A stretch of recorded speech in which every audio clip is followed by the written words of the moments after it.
Hai Sobat Umpak, perkenalkan nama saya Andrian, NPM 2115310201. Mata kuliah yang akan saya bawakan yaitu akuntansi manajemen, yang dosen pengujinya adalah Ibu Gebi Citra Ananda. Adapun tujuan saya berbuat video ini untuk memenuhi tugas UTS yang telah diberikan oleh Ibu Gebi Citra Ananda. Nah, saya akan membawakan arti sejarah penting singkat tentang manajemen bisnis. Saya dari Fakultas Social Science semester 5. Nah, yang pertama, akuntansi manajemen. Akuntansi manajemen adalah disiplin ilmu yang berkenan dengan penggunaan informasi akuntansi oleh para manajemen dan pihak-pihak internal lainnya untuk menghitung biaya produk, perencanaan, pengendalian, dan evaluasi serta mengembalikan keputusan. Sistem informasi akuntansi manajemen. Sistem informasi akuntansi manajemen adalah sistem informasi yang menghasilkan keluaran atau biasa disebut output dengan menggunakan masukan yang biasa disebut input dan berbagai proses yang diperlu untuk memenuhi tujuan tertentu manajemen. Yang kedua, sistem akuntansi manajemen mempunyai 3 tujuan umum. Yang pertama, menyediakan informasi yang digunakan dalam menghitung harga pokok, jasa, produk, dan tujuan lainnya. Yang kedua, menyediakan informasi yang dipergunakan dan perencanaan, pengendalian, pengevaluasi, dan memperbaiki kelanjutan. Yang ketiga, menyediakan informasi untuk mengambil keputusan, model operasional, sistem informasi, akuntansi manajemen, pengumpulan, pengukuran, penyimpanan, analisis, pelaporan, pengelolaan. Nah, biasa itu kalau dalam manajemen akuntansi manajemen, ekonomi event itu ada dia dari pertama yaitu pemasukan. Nah, yang setelah pemasukan masuk ke proses. Setelah itu keluaran dan penggunaan. Bagaimana manajemen akuntansi itu menggunakan dan mengeluarkan biaya tersebut untuk menjadi sebuah data di sebuah perusahaan. Nah, untuk selanjutnya kebutuhan informasi manajer dan pengguna lainnya. Para manajer, pekerja, dan eksklusif menggunakan informasi akuntansi manajemen untuk mengidentifikasi masalah, memecahkan masalah, dan mengevaluasi kinerja. Pada dasarnya informasi akuntansi manajemen membantu manajer menjalankan perannya dalam perencanaan, pengendalian, pengambilan, dan keputusan. Proses manajemen, aktivitas-aktivitas perencanaan, pengendalian, dan pengambilan keputusan. Nah, untuk selanjutnya perencanaan. Perencanaan adalah rumus terperinci mengenai langkah-langkah untuk mencapai suatu tujuan tertentu.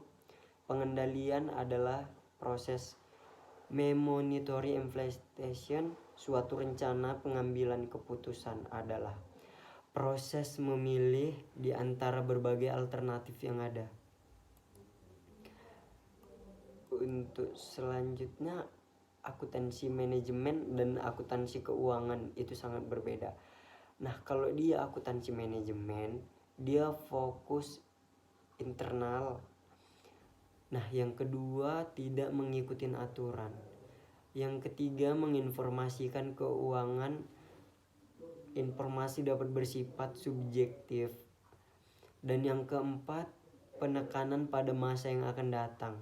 Yang kelima, evaluasi dan keputusan internal didasarkan atas informasi yang sangat rinci. Dan yang terakhir, sangat luas dan multidisiplin. Nah, kalau dia di bagian akuntansi keuangan itu dia fokus ke eksternal, mengikuti aturan tertentu dari pihak eksternal. Informasi keuangan bersifat objektif Dan yang keempat berorientasi historis. Yang kelima informasi mengenai perusahaan secara keseluruhan. Dan yang keenam dia lebih independen. Itulah perbedaan antara akuntansi manajemen dan akuntansi keuangan. Perspektif historis akuntansi manajemen. Prosedur perhitungan harga pokok produk dan akuntansi manajemen yang digunakan abad di 20 dikembangkan antara tahun 1880 dan 1925.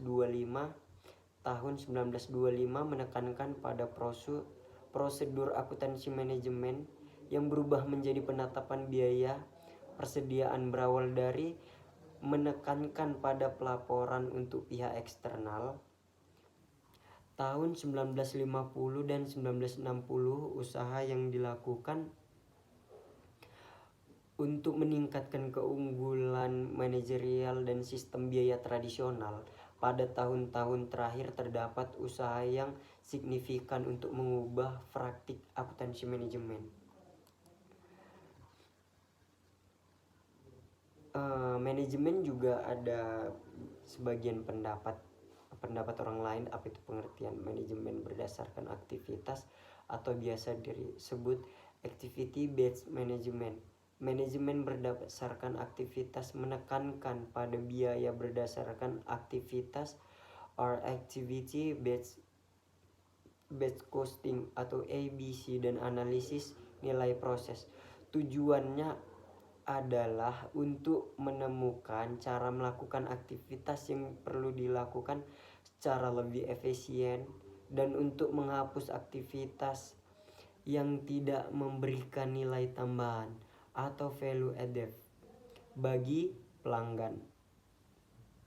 Yang kedua, orientasi pada pelanggan. Nilai bagi pelanggan adalah fokus utama karena perusahaan dapat menciptakan keunggulan kompetitif dengan menciptakan nilai pelanggan yang lebih baik dengan biaya yang sama atau lebih rendah dari pesaing, atau menciptakan nilai yang sama dengan biaya yang lebih rendah daripada pesaing. Dan yang ketiga itu ada manajemen kualitas total atau total quality management.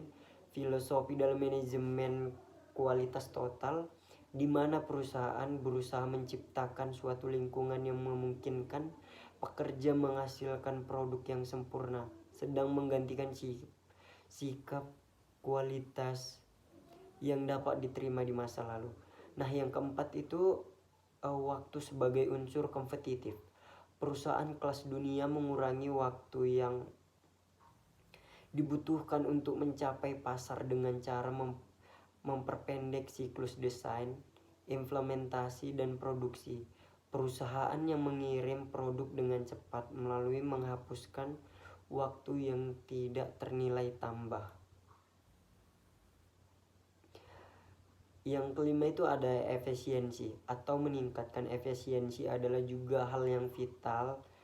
Biaya adalah ukuran kritikal untuk efisiensi.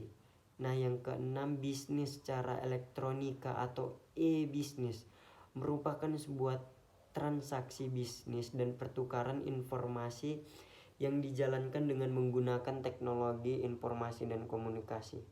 Cukup sekian presentasi dari saya ucapkan terima kasih.